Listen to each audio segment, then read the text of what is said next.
नमो हरिहन्ताणं नमो सिद्धाणं नमो आयर्याणं नमो वज्रायाणं नमो लोये सवसाहुणम्।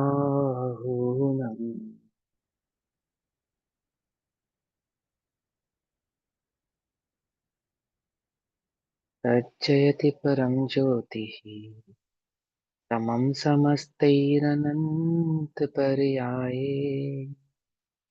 दर्पणतल इव सकला प्रतिफलिते पदार्थमालिका यत्र।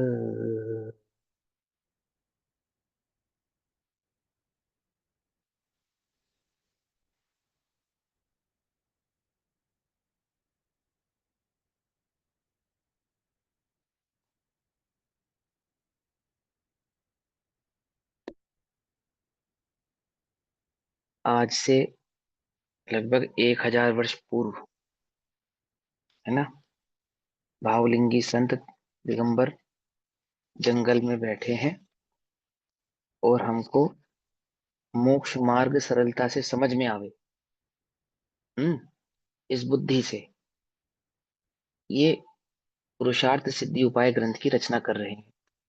हम्म, और पुरुषार्थ सिद्धि उपाय ग्रंथ की रचना करते हुए हमसे समझाते हैं कि शुद्धोपयोग ही एकमात्र धर्म है। शुद्धोपयोग की प्राप्ति करे जीव, शुद्धोपयोग में रमण करे, अर्थात शुद्धोपयोग में रहे, यही एकमात्र धर्म है। और ये ऐसा धर्म भाव, ये शुद्धोपयोग रूपी धर्म भाव रत्नत्रयमय है, अर्थात सम्यक दर्शन, सम्यक ज्ञान, सम्यक चारित्र की एकाग्रता है, एकता है। वास्तविक शुद्धोपयोग तो सातवें आठवें गुण स्थान, छठे सातवें गुण स्थान आदि भावों में परिवर्तने वाला मार्ग है। कदाचित तुझे वह छठा सातवां गुण स्थान अर्थात शुद्धोपयोग प्राप्त नहीं है, अथवा तू उसको प्राप्त प्रकट करने में असमर्थ है, तो तू मिथ्या दृष्टि रहे। ऐसा नहीं, ऐसा नहीं कह रहे। क्या कहते हैं? यदि तुझे प्रति अंतर मुहूर्त में प्रकट होने वाला शुद्धोपयोग की प्राप्ति करने में तू असमर्थ है, तो प्रत्येक 15 दिन में प्रकट होने वाले शुद्धोपयोग का प्रयास कर, अर्थात श्रावक व्रत का अनुपालन कर, श्रावक धर्म का अनुपालन कर, पंचम गुण स्थान का अनुपालन कर। पकड़ में आई बात? नहीं पकड़ में आई? कदाचित तू 15 दिन में शुद्धोपयोग को प्रकट करने में असमर्थ है, तो कम से कम 6 महीना में तो शुद्धोपयोग को प्रकट करने का पुरुषार्थ अपना बना के रख कि प्रभु मैं 6 महीने में भी शुद्धोपयोग प्रकट करने में असमर्थ हूं, तो तेरे अनंत संसार के दुखों की महिमा हमसे नहीं कही जाएगी। क्या कह रहे हैं? तुझे अनंत संसार की प्राप्ति हो, इसके लिए हम उपदेश नहीं कर रहे हैं। तेरे अनंत संसार का अभाव हो, उसके लिए उपदेश कर रहे हैं। तो मिथ्या दृष्टि बना रहे, और वो मिथ्यात की अवस्था में मैं किस प्रकार से सुखी हो सकता हूं, इसके लिए हम उपदेश नहीं कर रहे हैं। मिथ्यात को त्याग कर सम्यक दर्शन ज्ञान चैत्र की प्राप्ति कर कर ही तू सुखी हो सकता है, यह वास्तविक मार्ग तुझे बतलाने के लिए उपदेश कर रहे हैं। समझ में आ रही बात? नहीं समझ में आ रही है ना? ये जो पुरुषार्थ सिद्धि उपाय का उपदेश आचार्य देव हमको 1000 वर्ष पूर्व जंगल में बैठे हैं, कांटों से कुरेद कुरेद कर लिख रहे हैं, किस उद्देश्य से? कि इसे पढ़कर तू मिथ्या दृष्टि ही बना रहे, अथवा इसको पढ़ के अपने मिथ्यात की ही पुष्टि करे, इसके लिए नहीं।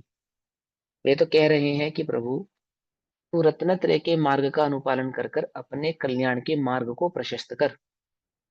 हम तुझे श्रावक धर्म का उपदेश नहीं कर रहे हैं, ध्यान रखना। हम तुझे श्रावक धर्म का उपदेश नहीं कर रहे हैं, हम तुझे मुनि धर्म का उपदेश कर रहे हैं।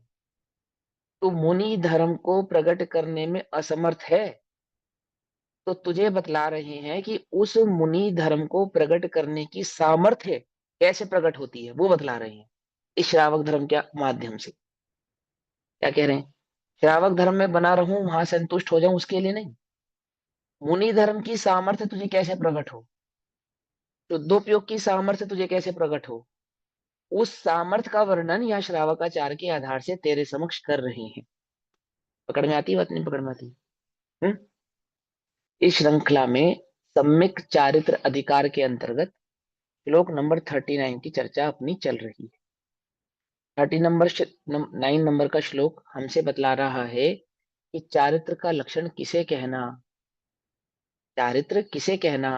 वह सम्यक दर्शन ज्ञान चारित्र, सम्यक दर्शन के प्रकट होने के पश्चात सम्यक ज्ञान, और सम्यक ज्ञान प्रकट होने के पश्चात ही सम्यक चारित्र की आराधना जो होती है, उस सम्यक चारित्र का लक्षण क्या है, कैसा है, उसका स्वरूप क्या है, तो उसकी चर्चा श्लोक नंबर 39 से शुरू होती है। अब आने वाले समस्त श्लोकों में उस सम्यक चारित्र का ही वर्णन होने वाला है। उस सम्यक चारित्र के स्वरूप का ही व्याख्यान गुरुदेव हमारे समक्ष करने वाले हैं। समझे बात? गुरुदेव माने आचार्य अमरचंद्र देव, परम गुरु हैं वे भी, है ना। वे क्या कहते हैं? चारित्रम भवति यतः समस्त सावध्य योग परिहरणात् सकल कषाय विमुक्तम विशदमुदासीनमात्म रूपम तत्। अर्थात कारण कि वह चारित्र समस्त पाप युक्त मन, समस्त पाप युक्त वचन और समस्त पाप युक्त काय के त्याग से, अर्थात आपका मन पाप मुक्त होना चाहिए, मुक्त। आपका वचन पाप मुक्त होना चाहिए और आपकी काया पाप मुक्त होनी चाहिए। कि प्रभु मन वचन और काया, इसको पाप मुक्त कैसे कर सकते हैं हम? कैसे कर सकते हैं? उसकी विधि तो बतलाइए कि मन वचन और काय ये पाप मुक्त हो जाएं। मुक्त कैसे हो सकते हैं? तो कहते हैं संपूर्ण कषाय रहित, सारी कषायों को छोड़कर मन वचन काय को पाप मुक्त किया जा सकता है। संपूर्ण कषाय माने क्या? क्रोधमान माया लोग कि नहीं, संपूर्ण कषाय अर्थात अनंतानुबंधी, प्रत्याख्यान, अप्रत्याख्यान और संजुलन, मिथ्यात्वादी, वो जो चार कषाय हैं, मूल चार कषाय हैं, वो। और उन चार कषायों से कैसे छूटा जाता है प्रभु? कि निर्मल पर पदार्थों से विरक्ति रूप, अर्थात पर पदार्थ में जो सुख बुद्धि है उसके त्याग से, पर पदार्थ में जो अहम बुद्धि है उसके त्याग से, समझे, उदासीन परम वीतराग भाव से आत्म स्वरूप होता है। अर्थात जो आत्म स्वरूप होता है उसके क्या होता है? वो पर पदार्थों से विरक्त होता है। पर पदार्थों से विरक्ति का क्या लक्षण है? बोले वे कषाय रहित होता है। और कषाय रहित है, इसका क्या लक्षण है?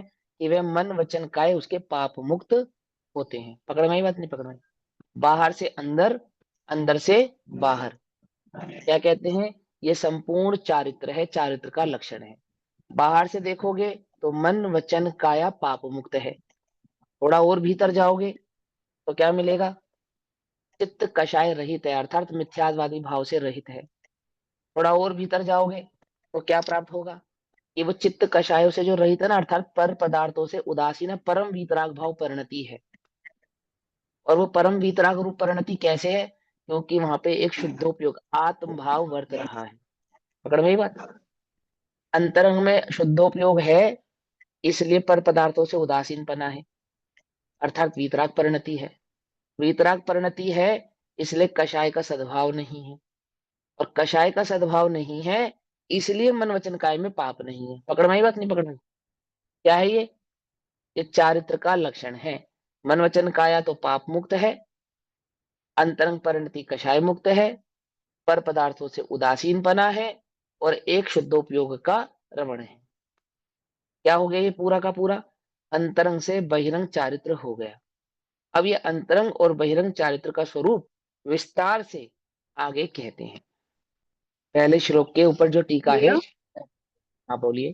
जो आपने पर पदार्थों से उदासीनपना बोला, इसको हम वीतराग भाव भी बोल सकते हैं। हाँ, ये वीतराग भाव है। पर पदार्थों से उदासीनपना ये वीतराग परिणत। देखो ये चार अलग अलग नहीं है, आपको समझाने के लिए अलग अलग कह रहे हैं। देखो मैं आपको एक चीज समझाता हूँ। जैसे आत्मा के पास एक ज्ञान नाम का गुण है, ठीक है ना। इसी ज्ञान नाम के गुण को कभी हम बुद्धि कहते हैं, कभी हम मन कहते हैं, कभी हम विचार कहते हैं, कभी हम मात्र ज्ञान कहते हैं। पकड़ में ही बात नहीं, पकड़ में कोई अलग अलग थोड़ी है। किसी को मतिश्रुत कह देते हैं, किसी को बुद्धि कह देते हैं कि तुम बुद्धि के स्तर पर सोच रहे हो, आत्मा के स्तर पर नहीं सोच रहे। अरे आत्मा और बुद्धि कोई अलग अलग थोड़ी है। कभी इसे प्रज्ञा कह देते हैं। समझ में ही बात नहीं, समझ में। तो अलग अलग अपेक्षाओं से अलग अलग नाम कहते हैं उसके। लेकिन कोई ज्ञान, इतने प्रकार का ज्ञान है आत्मा के पास, ऐसा थोड़ी। ज्ञान तो एक ही है, ज्ञान ज्ञान ही है। लेकिन उसी ज्ञान के कार्य करने की शैली को भिन्न भिन्न प्रकार से समझाते हैं। तो वास्तविक धर्म तो एक शुद्धोपयोग ही है, शुद्ध आत्ममय परिणाम ही है। जो अंत में लिखा, क्या लिखा अंत में? लिखा आत्मस्वरूप भवति, आत्मस्वरूप होता है। ये है असली धर्म। तो चारित्र तो यह है, एक आत्मस्वरूप हो जाना। बस ज्ञाता दृष्टा रह जाऊं, मद मत्सर मोह विनश जावे। है, यही है बस धर्म। सिद्ध धर्म कर रहे हैं या नहीं कर रहे हैं? चारित्र है या सिद्धों को नहीं? अनंत चारित्र। कैसा अनंत चारित्र? एक आत्म भाव से स्थित है, ये उनका अनंत चारित्र है। समझ में? बात नहीं समझ में?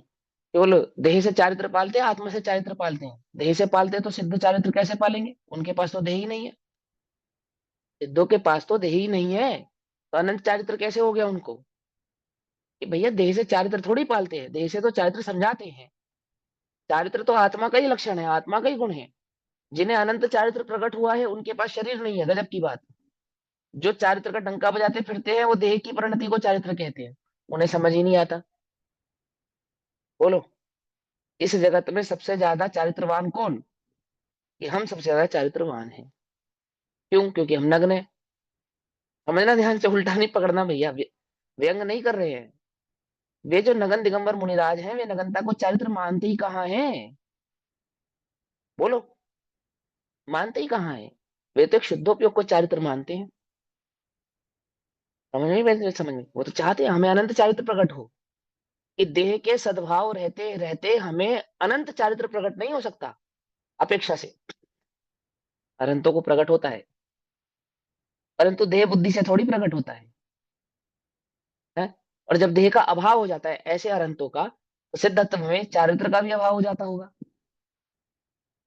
हो जाता नहीं हो जाता? नहीं होता। तो क्या सिद्ध हुआ इससे? चारित्र किसे कहना? कि वो एक आत्म परिणति, आत्म भाव भवती, उसका नाम चारित्र है। तो ये जो शुद्धोपयोग का फल, वो जो केवल ज्ञानमय सिद्धत्व अवस्था है, अनंत अवस्था है, वो कैसे प्रकट हुई? तो बोले वो वीतराग परिणति से प्रकट हुई। और ये वीतराग परिणति किसको कहते हैं? वो पर पदार्थों से उदासीन पने को वीतराग परिणति कहते हैं। और पर पदार्थों से उदासीन पने अर्थात क्या? कि वो मिथ्यात्वादी कषाय भाव का नहीं होना। निकषाय भाव। अनुबंधी हाँ, नहीं कषाय भाव। अनंतानुबंधी प्रत्याख्यान प्रत्याख्यान संचालन आदि कषायों का अभाव। और मुझे कषायों का अभाव हुआ, ये मुझे कैसे मालूम चलेगा? बोले उसका बाहरी लक्षण है मन वचन काय में पाप की प्रवृत्ति नहीं होना। वास्तविक लक्षण तो आत्मानुभूति होना ही है। लेकिन जिन्हें आत्मानुभूति नहीं है, समझ में आती है, तो उन्हें परत दर परत ऐसे उसके अविनाभावी संबंध का ज्ञान कराते हैं। समझ में बात? कोई कहे कि मेरे को तो आत्मानुभूति हुई है, मुझे छठा सातवां गुण स्थान है। मोबाइल का राग छोटा नहीं, गाड़ी का राग छोटा नहीं, धन का राग छोटा नहीं, मान का कषाय का लोभ छोटा नहीं। दुनिया मुझे जाने, मेरे नाम के पर्चे छपे, सारा जगत मुझे पहचाने, प्रशस्तियों पे मेरा नाम लिखा रहे, सारी दुनिया मेरे आगे पीछे घूमे। क्या कहा? कुछ बात समझ में नहीं आ रही है? चारित्र आदि के जो बहिरंग चारित्र है उसका दोष मिटा नहीं, पर दुनिया मुझे छठे सातवें गुण स्थान का व्रती हूँ पहचाने। बोले भैया सुनो सुनो सुनो सुनो, छठे सातवें गुण स्थान वर्ती हो, यदि इसका लक्षण बहिरंग से भी पहचानना है, ध्यान से सुनो, तो मन वचन काय में पाप प्रवृत्ति नहीं होनी चाहिए। क्या कहा? यदि बहिरंग लक्षण ही जानना है तो, कि नहीं मुझे शुद्ध उपयोग हुआ है ना, वो तो आत्मभाव है। बोले वह आत्म भाव के सहभावी भाव है। मन वचन काय में पाप प्रवृत्ति का नहीं होना, वो सहभावी भाव है उसका। यदि मन वचन काय में पाप प्रवृत्ति है और तू कहे कि मैं शुद्धोपयोगी हूं, बोले ऐसा होता नहीं है। साधु के तो होता ही नहीं। क्या कहा? पंचम गुणसानवर्ती श्रावक के भी वह परिणति होती नहीं है। क्या पंचम गुणसानवर्ती श्रावक की बात चलेगी? अव्रती श्रावकों की बात नहीं चलेगी। ध्यान रखना। या उस श्रावक की बात नहीं चलेगी जो सीता के लिए रो रहा है और 6 खंड के लिए लड़ रहा है। ध्यान से पकड़ना, उल्टा मत पकड़ना। या किस श्रावक की बात चलेगी? वो जिसका चित्त एकमात्र शुद्धोपयोग के लिए प्रेरित हुआ है। हालांकि उसमें वो भरत चक्रवर्ती आदि भी निहित है, तुम समझते नहीं हो ना, इसलिए मैं ऐसा बोल रहा हूँ कि पंचम गुण सानवर्ती की बात चलेगी। वो सम्यक दृष्टि, उसका चित्त तो एकमात्र शुद्धोपयोग की प्राप्ति के लिए ही ललकार रहा है उसको अंदर से। वही ललक है उसे, दूसरी कोई भाव नहीं है, दूसरी कोई उपयोग नहीं, उसका चित्त नहीं है। तुम्हें भले ही दिखता हो ऐसा कि नहीं नहीं भैया उसको तो अन्य भाव भी है, अन्य भाव कुछ नहीं है भैया उसे। उसे तो एकमात्र निज चैतन्य ज्ञायक भाव के सिवा कुछ नहीं सुहारा। वो जो जितना भी वो प्रवृत्ति हो रही है ना, सब दुखमय है। बुखार है बुखार। क्या कहा? बुखार है। तुम्हें बुखार होता है? यहाँ होता है। क्या करते हो? आराम करते हैं। आराम करना चाहते हो कि चाहते तो नहीं है, तो क्यों करते हो? क्यों करते हो? कि नहीं, एक दिन के आराम नहीं करेंगे तो 3 दिन आराम करना पड़ेगा, और 3 दिन आराम नहीं करेंगे तो 1 महीना आराम करना पड़ेगा, और 1 महीना आराम नहीं करेंगे तो 1 वर्ष आराम करना पड़ेगा।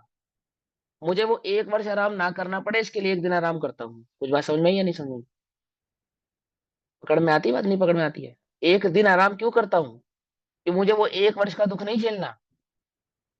छोटा रोग मिटाना है। क्यों? ताकि वह बड़ा ना हो जाए। तुम्हें क्या लगता है मैं आराम करने के लिए लेटा हूँ? मैं कल दौड़ सकूं इसके लिए लेटा हूँ। क्या कहा? या कुछ फर्क है? नहीं फर्क? पकड़ में आती है? वो जो कषाय की प्रवृत्ति तुम्हें दिख रही है, उसके अंतरंग से पूछो वो क्या चाहता है। कब धन्य सो अवसर पाऊं जब निज में ही रम जाऊं। छल ग्रहण मत करो। समझ में आ रही है बात? तो क्या कहते हैं, वास्तविक लक्षण तो आत्म भाव है, अनंत चारित्र भाव है। उस अनंत चारित्र भाव का जो ऊपरी लक्षण है वो निकषय परिणाम है। निकषय अर्थात उदासीनता, उदासीनता अर्थात पर पदार्थ में अहमपना नहीं होना। बोलो भैया, तुम्हें कषाय है या नहीं है? कि देखो मैं कोई क्रोध नहीं कर रहा, पर पदार्थ में अहमपना, द्रव्यलिंगी क्रोध कर रहा है या नहीं कर रहा? बोलो। द्रव्यलिंगी क्रोध मान माया लोभ, 4 कषायों में से कौन सी कषाय कर रहा है? और आचार्य कहते हैं चारों है उसके पास। क्रोध भी है, मान भी है, माया भी है, लोभ भी है। बोले क्यों? बोले पर पदार्थ से अहमपना छूटा नहीं है। समझ में आई बात? नहीं समझ में? अहमपना छूटे वो है, वो उसको कहते हैं क्या? पर पदार्थ का उदासीनपना। और वह पर पदार्थ का उदासीनपना है, उसका क्या लक्षण है? वो निकषाय परिणाम है, उसका क्या लक्षण है? कषाय नहीं है चित्त में। बोले मन वचन काय की पाप परिणति नहीं होनी चाहिए। पहला लक्षण, मन वचन काय की परिणति में पाप नहीं होना चाहिए। फिर अंदर आओ, दूसरा लक्षण निकषाय परिणति होनी चाहिए। तीसरा लक्षण उदासीनता वितराग परिणति। और चौथा वो शुद्धोपयोग भाव। समझ में आई? अब उसका विस्तार कहते हैं, क्या कहते हैं सुनो ध्यान से। तभी ध्यान से समझना, नहीं समझ में आए तो पूछना। समस्त पाप सहित मन वचन काय। समस्त पाप का अर्थ क्या है? कि हिंसा झूठ चोरी कुशील परिग्रह, है ना? तो हिंसा, वास्तविक हिंसा तो द्रव्य हिंसा और भाव हिंसा दोनों निहित है उसके अंदर। हिंसा जो प्रकट होती है, जो प्रकट हिंसा है, वो उसका वास्तविक लक्षण मिथ्यात्व है। सबसे बड़ा पाप लोभ, और लोभ पाप का बाप हो ना, और पाप का दादा वो मिथ्यात्व। ये तुमने बाल बोध में पढ़ाई था। तो जब हम तुमसे पाप कह रहे हैं, तो वह सर्वप्रथम फर्स्ट नंबर पे हम जिसको काउंट कर रहे हैं वो मिथ्यात्व है। उसके पश्चात जिसको काउंट कर रहे हैं वो लोभ है। उसके पश्चात जिसको काउंट कर रहे हैं वो हिंसा झूठ चोरी कुशील और परिग्रह। मात्र हिंसा झूठ चोरी कुशील परिग्रह का काउंट नहीं कर रहे हैं हम। पकड़ में आ रही नहीं पकड़ में आ रही बात? तो क्या कहते हैं समस्त, जब हम कह रहे हैं समस्त, तो समस्त कहने का तात्पर्य है वो मिथ्यात्व लोभ और 5 पाप। हम्म। पाप सहित मन वचन काय के योग का त्याग करने से चारित्र होता है। मिथ्यात्व लोभ और हिंसा झूठ चोरी कुशील परिग्रह, इनका त्याग करने से क्या प्रकट होता है?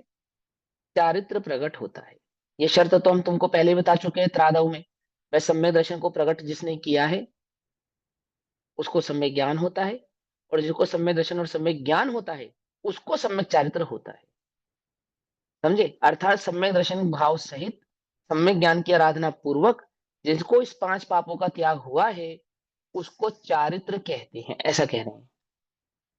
ठीक। सम्यक दर्शन से पूर्व चारित्र होता है या नहीं होता है? इस सम्यक दर्शन से पूर्व 5 पाप आदि की प्रवृत्ति तो छोड़ी जाती है, परंतु 5 पाप आदि की प्रवृत्ति के छोड़ने का नाम सम्यक चारित्र नहीं है। बोले क्यों? क्योंकि मिथ्यात नहीं छूटा। मिथ्यात के साथ जो 5 पाप छूटते हैं तो वो सम्यक चारित्र कहलाते हैं। समझ में आ रही बात, नहीं समझ में आ रही है? आगे क्या कहते हैं? मुनि पहले सामायिक चारित्र अंगीकार करते हैं। अरे गजब हो गया, आप हमें श्रावकाचार पढ़ा रहे हो, ये मुनि का आचार पढ़ा रहे हो। मुनि पहले क्या अंगीकार करते हैं वो छोड़ो, हमें तो श्रावक समझाओ, श्रावक पहले क्या करते हैं? कि सुनो भाई सुनो, हम तुम्हें श्रावकाचार का उपदेश नहीं दे रहे हैं, हम तो तुम्हें मुनि बनने का उपदेश दे रहे हैं। तुम नहीं बन पाओगे तो उसकी सामर्थ्य कैसे पैदा करोगे, वो हम तुम्हें बतलाएंगे, उसकी चिंता मत करो। समझे? मुनि बनने की सामर्थ्य पैदा हुए, उसका नाम श्रावकाचार। कुछ पकड़ में आ रहा है, नहीं आ रहा है? धर्म की प्ररूपणा दो प्रकार की है, धर्म दो प्रकार का नहीं है। ऐसे ही चारित्र की प्ररूपणा दो प्रकार की है, परंतु चारित्र दो प्रकार का नहीं है। क्या कहा? समझ में आई बात, नहीं समझ में? चारित्र की प्ररूपणा श्रावक और मुनि, ऐसे श्रावक और मुनि जिसको कहते हैं अनगार और सागार।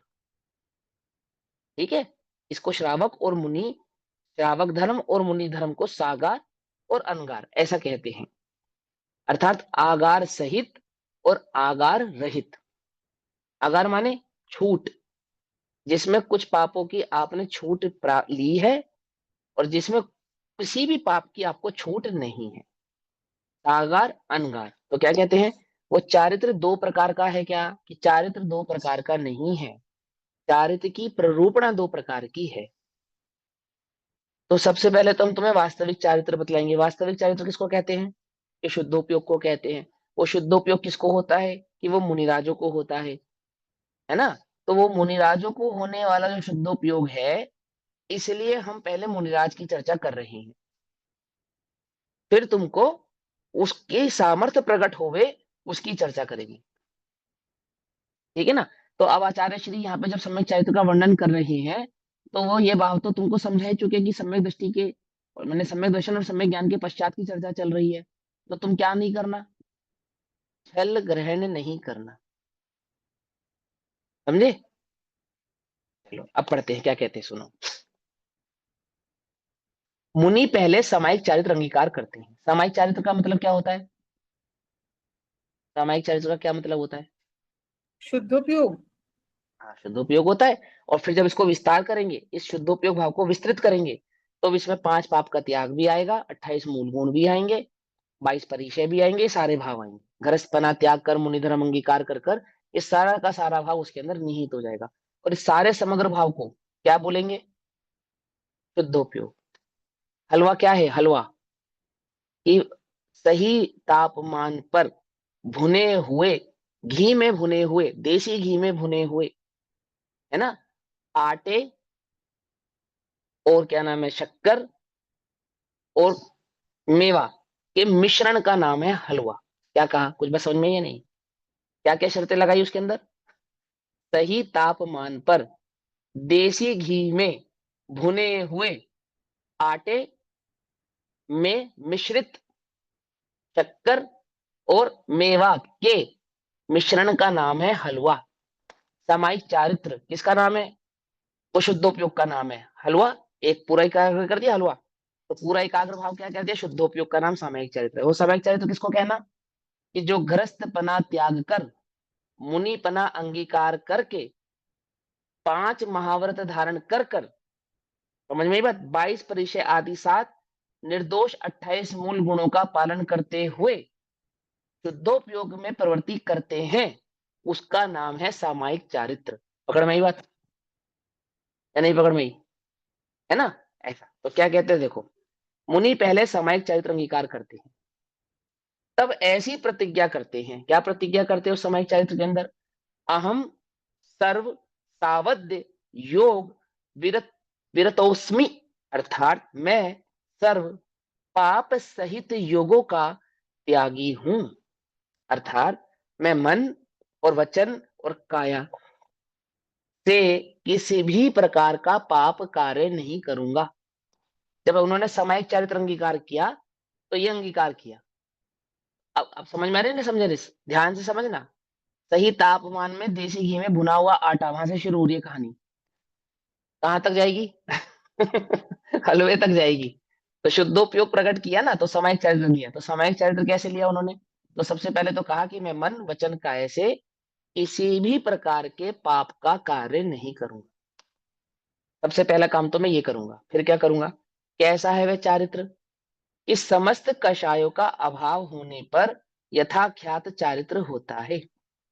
यथाख्यात चारित्र किसको होता है? वो तो तीर्थंकरों को होता है, अरहंतों को होता है। समझ में बात नहीं समझ में? सारी कषायों का अभाव होने पर जो वास्तविक चारित्र है वो तो कषायों का अभाव होने पर होता है। खाली पाप परिणति मन वचन काय में पाप रुक जाने का नाम थोड़ी चारित्र है। क्या कह रहे हैं? सामायिक चारित्र की कसम खा रहे हैं। कहां से शुरू कर रहे हैं? कि मैं मन वचन काय का पाप नहीं करूंगा, पहला। फिर दूसरा क्या कहते हैं? कि सभी प्रकार की कषायों का अभाव होने का नाम तो यथाज्ञात चारित्र है। तथा कैसा है? विशदम, निर्मल है। वह चारित्र भाव कैसा है जिसकी मैंने सौगंध खाई है, जिस चारित्र को अंगीकार करने की? एक, पहला तो मैं मन वचन काय से पाप नहीं करूंगा। दूसरा, चारों ही कषाय का अभाव करूंगा। पकड़ में ही बात नहीं? पकड़ में ही। और अब तीसरा भाव क्या कह रहे हैं वहां पे? चारों ही प्रकार की कषायों का अभाव करने के पश्चात, कि वो चारों ही कषायों का अभाव करने के पश्चात वो जो भाव है, वो जो परिणति है, वो कैसी है? निर्मल है। निर्मल है। अरे बस में निर्मल है। निर्मल है अर्थात आत्म सरोवर। आत्म सरोवर अर्थात जैसे, जैसे गर्मी में, तपती तपती गर्मी में अगर सरोवर मिल जाए तो पशु पक्षी मनुष्य जानवर सब कहाँ जाते हैं? उस सरोवर में डुबकी लगाते नहीं लगाते हैं? ऐसे ही कषाय की तपिश का अभाव करने के लिए, कषायों का अभाव करने के लिए, कषाय कैसी है? जो दुख रूप है, ताप रूप है, उस ताप का अभाव करने के लिए कहाँ डुबकी लगाते हैं? कहाँ डुबकी लगाते हैं? आत्म सरोवर में। ऐसे गर्मी का अभाव करने के लिए तुम एसी चलाते हो? क्यों? ठंडे ठंडे पानी से नहाते हो? पुराने जमाने में तो नदी तालाब में नहाते थे, अथवा पर्दा गीला गीला खस के पर्दा गीला करके तो वो चलाते थे। फिर कूलर पंखे आ गए, अब एसी आ गया। आगे नहीं आ गया? लेकिन मुनिराजों के पास अनादिकाल से ताप को मिटाने का एक ही उपाय है। क्या? संसार रूपी ताप को मिटाने का वो एक उपाय, उसका नाम क्या है? आत्म सरोवर, जिसमें उन्हें डुबकी लगानी है। और अनंत काल तक एक ही उपाय रहने वाला है, दूसरा उपाय नहीं। दूसरा उपाय नहीं। क्या है वो उपाय? आत्म सरोवर। तो क्या कहते हैं? आत्म सरोवर कषाय रूपी कीचड़ से मैला था। वह आत्मा, यहाँ आत्मा को कहने मैंने वो उपयोग भाव को समझा रहे हैं ना। कषाय रूपी कीचड़ से मैला था, कषाय का अभाव होने पर सहज ही निर्मलता हो गई। कषाय कैसी है? निर्मल है। कषाय कैसी है? मैली है। और मैल का अभाव होने पर आत्मा कैसा हो गया? निर्मल हो गया। स्वभाव किसका समझा रहे हैं? चारित्र का। क्या कहकर? कि मन वचन काय की परिणति में पाप नहीं होना। और मन वचन काय की परिणति में पाप नहीं होना मतलब क्या? कि कषाय नहीं होना। कषाय नहीं होने का मतलब क्या? कि आत्मा के परिणाम का, आत्मा के उपयोग का, आत्म भाव का निर्मल होना, मैल रहित होना। तथा कैसा है? उदासीन। वो चारित्र का और दूसरा क्या लक्षण है? कैसा है वो चारित्र? उदासीन। उदासीन अर्थात पर द्रव्य से विरक्ति स्वरूप है। अर्थात पर द्रव्य में अहम पना नहीं है। समझे? क्या नहीं है पर द्रव्य में? विरक्ति रूप है, विरक्त है। विरक्त है अर्थात जैसा हम करेले से विरक्त है ऐसा विरक्त नहीं। अच्छा नहीं लग रहा तो क्या अच्छा लग रहा है? कि करेला अच्छा नहीं लग रहा, कोई अन्य भाव अच्छा लग रहा है। विरक्ति का मतलब यह है, वहां पे द्वेष भाव नहीं है, समभाव है। समभाव है अर्थात जिस द्रव्य का जैसा स्वरूप है वैसा स्वीकार कर। पर मैं परभाव रूप नहीं हूं इसलिए पर की दृष्टि नहीं करते, और मैं स्वभाव रूप हूं इसलिए स्व की दृष्टि करते हैं। जो सहज ही निज में निज भाव का अहमपना है, और जो सहज ही पर में पर भाव का अहमपना नहीं है, परपना है, परपना है, उसका नाम यहाँ पे है विरक्ति। जैसा हमें द्वेष रूप विरक्ति होती है ऐसी विरक्ति नहीं है। अरुचि नहीं है वहां पे। पूरा अरुचि कह रहा हूँ, क्या कहते हैं उसको? हम्म कषाय का नाम बताया था ना कल आपको। आरती। अरति। अरति नहीं है वो। ध्यान से समझना। द्वेष है अरति तो। कैसा है वो? सहज ही अहम पने का भाव नहीं होने के कारण। नहीं होने के कारण उसकी जो दृष्टि नहीं है, तो क्या हो गया वो उदासीनपना। पर द्रव्यों से विरक्ति स्वरूप है। और कैसा है वह चारित्र, कि वह चारित्र तो आत्मा का स्वरूप है भैया, आत्मा ही है। चारित्रम खलु धम्मो, सम्यक दर्शन सम्यक ज्ञान सम्यक चारित्र, वह चारित्र तो आत्मा ही है। उसका लक्षण समझा रहे, फिर क्या कहते हैं, कषाय रहित जो आत्मा का स्वरूप प्रकट हुआ है वही सदाकाल रहेगा, इस अपेक्षा से आत्मा का स्वरूप है। नवीन आवरण कभी भी नहीं होगा। जो चारित्र वास्तविक चारित्र है वो तो यथाख्यात चारित्र है, अर्थात कषाय का जो आवरण था उसका आत्मा से पूरी तरीके से हट जाना, उसका नाम चारित्र है। कषाय के आवरण का अभाव हो जाना, कषाय के आवरण का अभाव हो जाना अर्थात अनंतानुबंधी प्रत्याख्यान अप्रत्याख्यान और संजलन, उसका अभाव हो जाना, उसका नाम चारित्र है। तो संपूर्ण चारित्र तो क्या है, कि चारों ही कषाय का अभाव हो जाना। और चारित्र का क्षेपशम क्या है, एक कषाय चौकड़ी का अभाव होना भी चारित्र है, फिर दो कषाय चौकड़ी का अभाव होना चारित्र है, फिर तीन कषाय चौकड़ी का अभाव होना चारित्र है, और चारों ही कषायों का अभाव हो जाना परम चारित्र है। आई बात समझ में, नहीं समझ में? कितना कितना चारित्र है, बोले जितना जितना कषाय का अभाव है उतना उतना चारित्र है। फिर आगे क्या कहते हैं, सामायिक चारित्र में सकल चारित्र हुआ। ये जो सामायिक चारित्र है इसमें ये सारे चारित्र समाहित हो गए, सकल हो गया, पूरा चारित्र हो गया। सामायिक चारित्र में कौन सा चारित्र है, सकल चारित्र। जो मुनिराजों को वर्तता है ना उसको सकल चारित्र कहते हैं, जो अरहंतों को होता है उसको यथाख्यात चारित्र कहते हैं। ठीक। परंतु संज्वलन कषाय के सद्भाव से मलिनता नहीं गई। सकल चारित्र किसको कहते हैं, इस लाइन से क्या समझ में आया आपको, जिसमें मात्र संज्वलन कषाय का सद्भाव हो, अन्य कषायों का सद्भाव नहीं हो, उसको सकल चारित्र कहते हैं। आगे बात समझ में, सकल चारित्र किसको कहना, कि जिसमें संजुलन कषाय का तो सद्भाव है, जिसमें किसी भी कषाय का सद्भाव नहीं है उसको क्या कहते हैं, उसको यथाख्यात चारित्र कहते हैं। जिसमें संजुलन कषाय का सद्भाव है उसको सकल चारित्र कहते हैं। ठीक। इसलिए जब सकल कषाय रहित हुआ तब यथाख्यात नाम पाया। इसलिए क्या कहा, सकल चारित्र किस लिए है, क्योंकि वहां पे संजुलन कषाय का सद्भाव है। और जब संजुलन कषाय का भी अभाव हो गया तो क्या नाम पाया, यथाख्यात चारित्र नाम पाया। जैसा चारित्र का स्वरूप था वैसा प्रकट हो गया। चारित्र का स्वरूप कैसा था, कि चारित्र का वास्तविक स्वरूप तो निकषाय भाव है, ये बताया। और वो निकषायपना कैसे प्रकट होता है, कि वो शुद्धोपयोग के आधार से प्रकट होता है, फिर ये बतलाएंगे। आ रही है बात पकड़ में, नहीं पकड़ में आ रही है ना? ऐसे समझा रहे हैं। देखो ध्यान से तर्क समझो, तर्क को व्याप्ति कहते हैं, व्याप्ति के ज्ञान को तर्क कहते हैं। इसमें व्याप्त करके बतला रहे हैं वो। बोले चारित्र किसको कहना, बोले निकषाय परिणाम का नाम चारित्र है। जैसे यथा क्या चारित्र किसका नाम, जिसमें चारों ही कषायों का अभाव हो गया है। और सकल चारित्र किसका नाम, जिसमें मात्र संजलन कषाय का सद्भाव रहा है। संजलन कषाय का भी अभाव हो जाएगा तो क्या हो जाएगा, तो यथाख्यात चारित्र हो जाएगा। तो चारित्र किसको कहना, बोले जैसा आत्मा का स्वभाव और स्वरूप था वैसा का वैसा प्रकट हो जाना, उसका नाम चारित्र है। फिर क्या कहते हैं, शुभोपयोग रूप भाव है, वह चारित्र है या नहीं। अब ये बताएंगे, उपयोग में जो शुभ भाव है वो चारित्र है या नहीं है।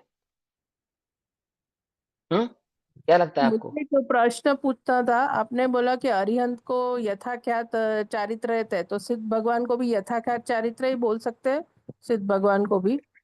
देखो हाँ मैं बताता हूँ एक बात। हाँ कह सकते हैं, बिल्कुल कह सकते हैं, यथाख्यात चारित्र कह सकते हैं। लेकिन एक अपेक्षा उनको चारित्रातीत की भी है, मालूम। एक अपेक्षा सिद्ध भगवान को क्या है, कि कोई चारित्र नहीं है, माना कोई चारित्र नहीं है अर्थात चारित्र की अपेक्षा ही नहीं है वहां पे, ऐसा कह रहे हैं। लेकिन फिर भी आप सिद्ध भगवान को भी यथाख्यात चरित्र कह सकते हैं, बिल्कुल भी आपत्ति वाली बात नहीं। ठीक। ओके। आप क्या कहते हैं, शुभोपयोग रूप भाव है, वह चारित्र है या नहीं है, कि जो मेरे को शुभ परिणाम होता है वह चारित्र है या नहीं। ध्यान से समझना, एकदम से गर्दन मत हिलाओ। कथनचित कथन है इसमें, कथनचित। तो दो उपयोग के साथ जो शुभ भाव रहेगा उसको चारित्र कहेंगे, मिथ्यात के साथ जो शुभ भाव रहेगा उसको चारित्र नहीं कहेंगे। समझे नहीं समझे? मिथ्यात्व में भी शुभ भाव होता उसको है तो क्या? हम आचरण भी कह सकते हैं ना। क्या कह सकते हैं? आचरण चारित्र का दूसरा नाम आचरण भी है, तो उससे छल ग्रहण होगा। मतलब जो आपने बोला ना कि शुद्धोपयोग के साथ होने वाला जो चारित्र है उसे हम आचरण कह सकते हैं ना। शुद्धोपयोग के साथ होने वाला जो शुभ भाव है, उसको भी, हाँ, उसको भी चारित्र कहते हैं, ये कह रहे हैं। अब देखो, वास्तविक चारित्र तो कषाय का नहीं होना ही है, और जो राग भाव है वो कषाय भाव होने के कारण चारित्र नहीं है। देखो, जैसे मुनिराजों को चारित्र है या नहीं है, तो बोलेंगे कथनचित है और कथनचित नहीं है। क्या मतलब? कि तीन कषाय चौकड़ी का जो अभाव हुआ है, उतना उतना तो चारित्र है, और जितनी जितनी कषाय का सद्भाव है, उतना उतना चारित्र नहीं है, ऐसा। आई बात समझ में नहीं समझ में? तो मूल चारित्र तो क्या है? कषाय के अभाव का ही नाम है। अब यहाँ प्रश्न क्या उठाया है? प्रश्न यह उठाया है कि शुभोपयोग रूप जो भाव है वह चारित्र है या नहीं है। तो सुनो भाई क्या कहते हैं। शुभोपयोग विशुद्ध परिणामों से होता है। क्या कह रहे हैं ये? क्या समझा इसमें आपने? क्या अर्थ निकाला? क्या अर्थ निकाला? देखो, विशुद्ध परिणाम मतलब शुद्धोपयोग। ये समझो आप, ये सबसे ज्यादा समझने वाली बात है। विशुद्ध, विशेष प्रकार की शुद्धता। ठीक है? तो क्या कहते हैं? यहाँ कहते हैं शुभोपयोग विशुद्ध परिणामों से होता है। ये समझाना चाहते हैं कि जो वास्तविक शुभोपयोग है, जो वास्तविक शुभोपयोग है, वो तो शुद्धोपयोग वाले के होता है, ऐसा कह रहे हैं। इसका क्या प्रमाण है? ये कौन कह रहा है? ये यहाँ पे टीका लिखने वाले पंडित टोडरमल जी है। और ग्रंथ के रचयिता कौन है? आचार्य अमृतचंद। आचार्य अमरचंद्र देव ग्रंथ के रचयिता है। यही आचार्य अमरचंद्र देव ने एक टीका लिखी है प्रवचन सार जी में। प्रवचन सार जी ग्रंथ जिसके कर्ता आचार्य कुंद कुंद देव है। उन आचार्य कुंद कुंद देव की ग्रंथ की टीका करने वाले आचार्य अमरचंद्र देव है। और वही आचार्य अमरचंद्र देव जब उस प्रवचन सार जी ग्रंथ में टीका करते हैं, तो वो क्या कहते हैं? वो ये कहते हैं कि सुनो भाई, पहले से तीसरे गुण स्थान में घटता हुआ अशुभोपयोग होता है, और चौथे से पांचवें गुण स्थान में बढ़ता हुआ शुभोपयोग होता है। क्या कहा? समझेगा? और पांचवें से ऊपर के गुण स्थानों में बढ़ता हुआ शुद्धोपयोग होता है। तो क्या समझाया उन्होंने यहाँ पर? कि जो शुभोपयोग होता है, उसकी शुरुआत तो चौथे गुण स्थान से होती है। ऐसा समझाया नहीं समझाया? तो उससे क्या अर्थ निकाला उन्होंने? कि चौथे गुण स्थान में जो शुद्धोपयोग प्रकट हुआ, अर्थात आत्मनोभाव प्रकट हुआ, अर्थात वो जो एक कषाय चौकड़ी का अभाव हुआ, उस एक कषाय चौकड़ी के अभाव के साथ वर्तने वाला जो शुभ भाव है, ऐसे शुभ भाव को कथनचित किसी अपेक्षा से चारित्र कह सकते हैं। जैसे बुरे दो मित्रों के साथ रहने वाला अच्छा व्यक्ति भी क्या कहलाता है? बुरा कहलाता है। कहलाता नहीं कहलाता? और अच्छों की बहुत संगत में रहने वाला एक बुरा क्या हो जाता है? अच्छा हो जाता है। ऐसे ही शुद्धोपयोग की संगति में रहने वाला शुभोपयोग क्या कहलाता है? चारित्र कहलाता है। शुभोपयोग अकेला चारित्र नहीं है, लेकिन शुद्धोपयोग की संगति करे तो चारित्र नाम पाता है। पकड़ मारी बात? नहीं पकड़ मारी? कोई शुभोपयोग को ही क्या समझ ले? चारित्र समझ ले, तो ऐसा नहीं है। शुद्धोपयोग की विशुद्ध, शुद्धोपयोग की संगति के साथ वर्तने वाला जो शुभ भाव है, ऐसे उस शुभ भाव को हम चारित्र कहते हैं। ठीक है ना? भैया तो क्या कहते हैं एक देखो। प्रश्न है मेरा। हाँ आपने बोलो। यहाँ कथनचित इसलिए लगाया क्योंकि हमने उसे शुद्धोपयोग के साथ होने वाला चारित्र बोला तो हमने उसे कथनचित बोल दिया, और जो हम्म। नहीं होगा शुद्धोपयोग के साथ उसे हम बोलेंगे कि नहीं है, ऐसे। चारित्र नहीं है, चारित्र तो है ही नहीं बिल्कुल भी। देखो, हाँ। कथनचित क्यों कह रहे हैं? कथनचित इसलिए कह रहे हैं क्योंकि शुभोपयोग चारित्र नहीं होता। चारित्र तो शुद्धोपयोग ही होता है। कथनचित शुभोपयोग के साथ चारित्र को कहते समय कथनचित शब्द इसलिए लगाया कि हम आपको ये समझाना चाहते हैं, कभी आप शुभोपयोग को चारित्र समझ लो। मुनिराजों को भी जो शुभोपयोग वर्त रहा है उसका नाम चारित्र नहीं है, वो तो शुद्ध परिणति है, उसका नाम चारित्र है। समझे नहीं समझे? श्रावक को भी जो शुभ परिणाम वर्त रहा है उसका नाम चारित्र नहीं है। उस शुभ परिणाम में जितना जितना शुद्धोपयोग भाव, शुद्ध परिणति का भाव है, उसका नाम वहां पर चारित्र है। समझ में? बत नहीं समझ में? देखो सुनो, एक बात समझाता हूँ। मोह कितने प्रकार का है? 2 प्रकार का, दर्शन मोह, चारित्र मोह। चारित्र मोह का अर्थ क्या होता है? जो चारित्र प्रकट ना होने दे उसका नाम चारित्र मोह। एक बात, सीधा सीधी सी बात है ना, बहुत सिंपल सी बात है। हम किसकी चर्चा कर रहे हैं? चारित्र की चर्चा कर रहे हैं। चारित्र को नहीं प्रकट होने देने वाला कौन सा भाव है? चारित्र मोह है। तो चारित्र मोह का अभाव हुए बिना चारित्र प्रकट हो सकता है क्या? प्रश्न। नहीं हो सकता। तो ये चारित्र मोह कितने प्रकार का है? 4 प्रकार का है। पहले नंबर के चारित्र मोह का नाम क्या है? अनंतानुबंधी। अनंतानुबंधी के अभाव हुए बिना चारित्र प्रकट हो सकता है क्या? नहीं हो सकता, सिंपल। और फिर दूसरे दूसरे मोह का नाम क्या है? चारित्र मोहिनी में दूसरे मोह का नाम क्या है? अप्रत्याख्यान। फिर तीसरे का प्रत्याख्यान, फिर चौथे का संजलन।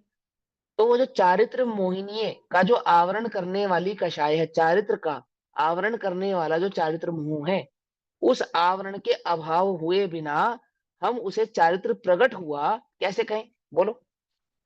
चारित्र प्रकट हुआ, प्रकट कैसे कहें उसको? प्रकट होने के लिए तो आवरण का अभाव होना चाहिए। ज्ञानावरण, आवरण हटे बिना ज्ञान प्रकट हुआ क्या? दर्शनावरण, आवरण हटे बिना दर्शन प्रकट हुआ क्या? तो चारित्र का आवरण हटे बिना चारित्र कैसे प्रकट हो जाएगा? बताओ जरा। आवरण हटना चाहिए नहीं हटना चाहिए? तो वहां आवरण किसका नाम है? कि चारित्र मोहिनी के 4 आवरण है। जितना जितना आवरण हटा उतना उतना चारित्र प्रकट हुआ कहा जाएगा। एक बात। दूसरी बात, यदि हम शुभोपयोग को चारित्र मानेंगे तो जिनको सकल चारित्र, जिनको अनंत यथाख्यात चारित्र प्रकट हुआ है, उनको भी शुभोपयोग मानना पड़ेगा। क्यों? क्योंकि उनको चारित्र प्रकट हुआ है ना, और शुभोपयोग भी चारित्र है। तो उन अरहंतों को और उन सिद्धों को भी आप शुभोपयोगी मानो। सिद्धोपयोगी तो है वे तो हम मानते हैं, परंतु शुभोपयोगी मानो। क्यों माने? क्योंकि शुभोपयोग भी चारित्र है। क्योंकि शुभोपयोग भी चारित्र है और उनको अनंत चारित्र प्रकट हुआ है, तो उनके उपयोग में शुभ भाव भी होना चाहिए। होना चाहिए या नहीं होना चाहिए? बोलो। तो बोलो फिर सिद्धि कैसे करेंगे? अरिहंतों के और सिद्धों के शुभ भाव की सिद्धि कैसे करेंगे बताओ? और शुभ भाव वो तो राग है, और जो राग है वहां वीतरागता कैसी? कुछ समझ में आ रहा है? नहीं, बड़ी गड़बड़ हो जाएगी। इसलिए कथनचित है, शुभोपयोग को चारित्र कहना कथनचित है, क्योंकि वास्तव में शुभोपयोग चारित्र नहीं है। समझ में आ रहा है नहीं समझ में आ रहा है? यदि शुभोपयोग चारित्र हो तो सिद्धों को भी हो, अरहंतों को भी हो। और वहां शुभोपयोग की जैसी आपने स्वीकृति की, राग की स्वीकृति हो जाएगी। तो वे परम वीतरागी कैसे कहलाएंगे? और जो वीतरागी नहीं है वो सर्वज्ञ कैसे? क्योंकि वीतरागी हुए बिना सर्वज्ञता नहीं आती, ये समझ लो आप ध्यान से। सर्वज्ञता लक्षण बाद का है, वीतरागता लक्षण पहले है। क्या कहा? हाँ, नहीं हो सकता।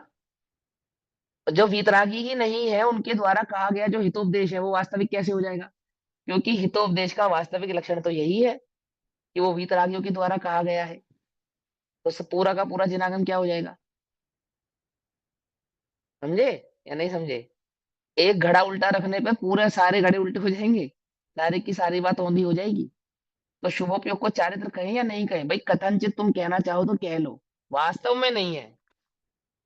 इसी अपेक्षा से, क्योंकि वो शुद्धोपयोग के साथ कुछ कुछ संबंध में रहता है, तो हम उसको शुभोपयोग, उस शुभोपयोग को शुद्धो चारित्र कहते हैं। उसमें हमें कोई दोष मालूम होता नहीं है। लेकिन तुम छल ग्रहण मत करना, कथनचित है वो, एक अपेक्षा से है बस, क्योंकि वो साथी है। और वो भी साथी कैसा है? जिसका साथ छूट जाने वाला है, ऐसा साथी। कैसा साथी? ऐसा साथी जिसका साथ छूट जाने वाला है। जैसे 13वां गुण सर प्रकट होगा सबसे पहले वही भागेगा। बोलो, कौन भागेगा सबसे पहले? सबसे पहले भागता है अशुभ उपयोग। और शुद्धोपयोग कब तक? कब? 13वें गुण स्थान के प्रकट होने से पूर्व समय तक शुभोपयोग रहता है, उसकी सत्ता रहती है। और जैसे ही 13वां गुण स्थान प्रकट होने वाला होता है या होता है, तो वो जो उपयोग में जो सबसे, वो जो भागने वाला उपयोग है, यानी गायब होने जाने वाला, अभाव रूप होने वाला है, वो शुभ उपयोग है। क्योंकि वो कषाय के, उसका उसकी वास्तविक मित्रता तो कषाय के साथ थी। क्या कह रहे? कुछ बात समझ में आ रही नहीं? शुभोपयोग की जो वास्तविक मित्रता थी वो संजलन के साथ थी, आत्मा के साथ नहीं थी। आती है बात समझ में? नहीं आती है? और संजलन का अभाव हो रहा है, इसलिए शुभोपयोग का अभाव हो रहा है। वो असली मित्र तो संजलन कषाय का है, आत्मा का असली मित्र नहीं है वो। आत्मा का असली मित्र तो आत्मा का शुद्धोपयोग अर्थात वीतराग परिणति है, जिसका कभी अभाव होता नहीं है। तो हम शुभोपयोग को चारित्र कहें या नहीं कहें, कि भाई कथनचित कह लो, उसमें कोई आपत्ति नहीं है, पर वास्तव में वो नहीं है, ऐसा कह रहे हैं यहाँ पे। तो देखो क्या कहते हैं, शुभोपयोग रूप भाव है वह चारित्र है या नहीं है। तो सुनो भाई, शुभोपयोग विशुद्ध परिणामों से होता है, अर्थात शुभोपयोग किनको होता है, जिनके परिणामों में विशुद्धता होती है। अच्छा, विशुद्धता किसको कहते हैं, और विशुद्धता मंद कषाय को कहते हैं, है ना, यानी कषायों के घटने को कहते हैं। मंद कषाय को कहते हैं अर्थात कषायों के घटने को कहते हैं। इसलिए कषायों की हीनता के कारण कथनचित चारित्र कहलाता है। मंद कषाय को कथनचित हम चारित्र कह सकते हैं, हमें उसमें कोई आपत्ति नहीं है, क्योंकि वो जो शुभोपयोग का लक्षण है ना, मंद कषाय का लक्षण, वो पांचवें चौथे पांचवें छठे सातवें आठवें नब्बे दसवें 11वें गुणस्थानों में पाया जाता है, लक्षण पाया जाता है, इसलिए हम उसको चारित्र कह देते हैं, कोई बात नहीं। लेकिन वास्तव में वो चारित्र नहीं है। अब आगे क्या कहते हैं, देवगुरु शास्त्रशील तप संयम आदि में अत्यंत राग रूप परिवर्तन करते हुए भी उसे मंद कषाय कैसे कह सकते हैं। देखो, यहाँ पे चारित्र के स्वरूप की चर्चा चल रही है, वर्णन चल रहा है, और मंद कषाय को चारित्र कह रही है। तो ये बात मत भूलना कि सम्यक दर्शन के बाद की मंद कषाय की बात चल रही है यहाँ। तो मिथ्यात्व के साथ वर्तने वाली मंद कषाय मत समझ लेना, क्योंकि ये शर्त हम तुमको पहले ही बता चुके हैं। क्या शर्त है हमारी, क्या शर्त है, त्रादव में सम्यक दर्शन सम्यक ज्ञान पूर्वक होने वाले चारित्र का ही नाम चारित्र है। ये भी समझ में आता है ना। आगे का पाठ याद करना, पीछे का साफ मत करना। क्या, पीछे साफ आगे पाठ, ऐसा गड़बड़ मत करना। पीछे का याद रखना, फिर आगे का उससे मिलान करना। तारतम्यता, तारतम्यता किसको कहते हैं, पीछे से आगे तक धारा प्रवाह भाव जो चले, तो पीछे का भाव नहीं भूलना। यदि यहाँ मंद कषाय कह रहे हैं, तो तुम मिथ्या दृष्टि की मंद कषाय को यहाँ स्वीकार मत कर लेना। हम यहाँ मंद कषाय कह रहे हैं, तो वहां सम्यक दृष्टि के साथ जो वर्तने वाली मंद कषाय है उसका नाम है। आ गई बात समझ में, नहीं समझ में आ गई, कि तुम छल ग्रहण करो। ठीक, तो क्या कहते हैं सुनो, वो फिर प्रश्न कहता है कि भैया जिसमें अति अनुराग है, राग भाव है, अर्थात देव गुरु शास्त्र शील तप संयम आदि में अत्यंत राग रूप परिवर्तन करते हुए भी उसे मंद कषाय कैसे कह सकते हैं। तो सुनो, कषाय की मंदता का लक्षण क्या है। विषय कषाय आदि के राग की अपेक्षा तो वह मंद कषाय ही है। यदि हम उसको अशुभ से कंपेयर करें, मैंने कल भी समझाया, पहले भी समझाया आपको, यदि अशुभ से कंपेयर करें तो वो मंद कषाय ही है, पहले भी समझा ना। आप यहाँ शास्त्र स्वाध्याय कर रहे हैं, ये मंद कषाय है। क्यों है ये मंद कषाय, कि पांच पाप भोगों की प्रवृत्ति करते तो आत्मा की बात नहीं सुनते, तो कल्याण का मार्ग नहीं समझ में आता। वो सारे पांच पाप विषय कषाय आदि छोड़कर यहाँ बैठे हो, आत्मा की बात सुनने बैठे हो, धर्म की चर्चा करने बैठे हो, वस्तु स्वरूप समझने बैठे हो, तो ये मंद कषाय का लक्षण है, तो बात समझ में भी आएगी। और यहाँ पे भी अगर विषय कषायों की ही अंतर में भाव रहेंगे, तो आत्मा की बात समझ में ही नहीं आएगी। तो तीव्र कषाय का लक्षण क्या कहा, तीव्र कषाय का लक्षण तो है भोगों की रुचि, भोगों में प्रवृत्ति या भोगों की आसक्ति, क्योंकि उनके राग में क्रोध मान माया तो है ही नहीं, है ना।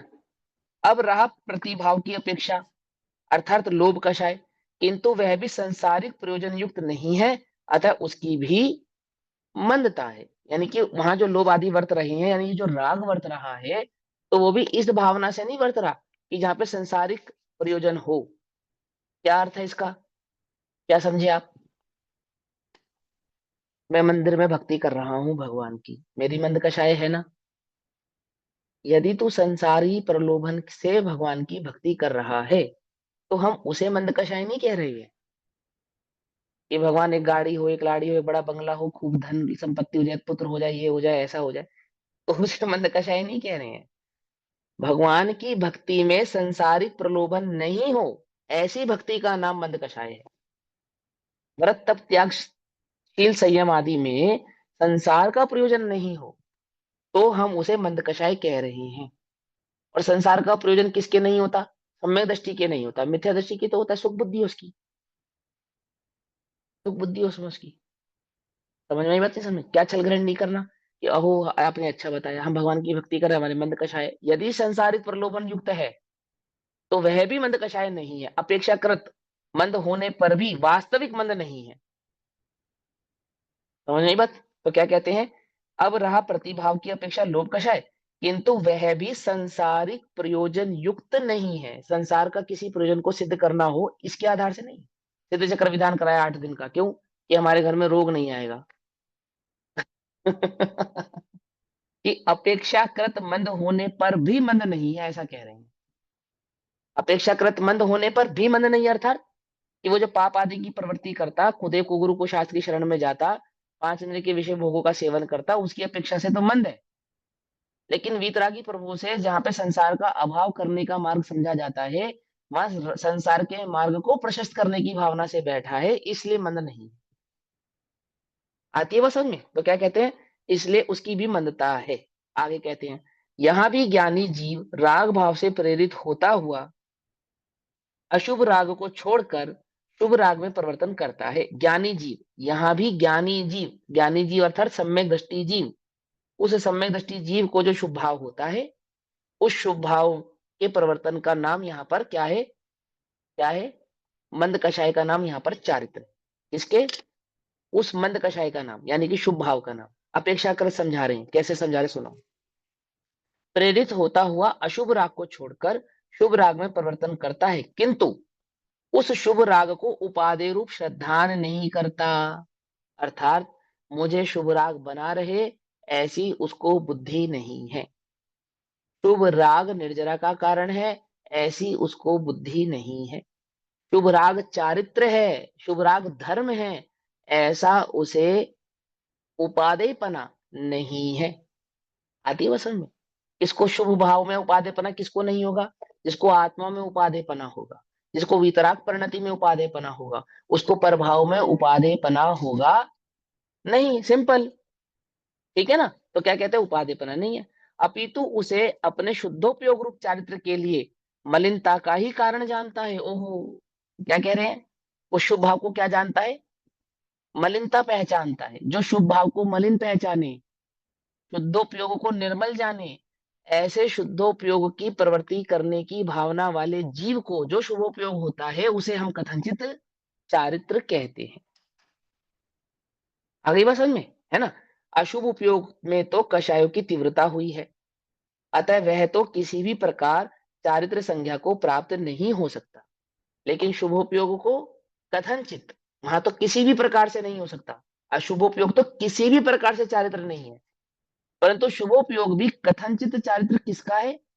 जिसको सम्यक दर्शन प्रकट हुआ है, ऐसे सम्यक दृष्टि का जिसको आत्मा उपादेय है, जिसको शुभ भाव में उपादेयपना नहीं है, ऐसे शुद्धोपयोग के लिए प्रेरित जो सम्यक दृष्टि जीव है, उसको वर्तने वाला कदाचित राग भाव है। वह राग भाव भी यदि प्रशस्त है, तो ऐसे प्रशस्त राग भाव को वहां पर हम कथनचित चारित्र कह सकते हैं। ऐसा समझाया। आई बात समझ में? ठीक। अब क्या कहते हैं, अब वह चारित्र के भेद कितने प्रकार के हैं और कैसे हैं, तो श्लोक नंबर 40 में चारित्र के भेद की चर्चा करते हैं। तो चारित्र के भेद की चर्चा हम बाद में करेंगे, अभी समय हो। तब तक के लिए सभी को जय जिनेन्द्र। ओम नमः सिद्धेभ्यः। निज निधि निज में बताई यह अनंत उपकार, उसके लिए जिन वाणी माँ को वंदना शतबार। नमो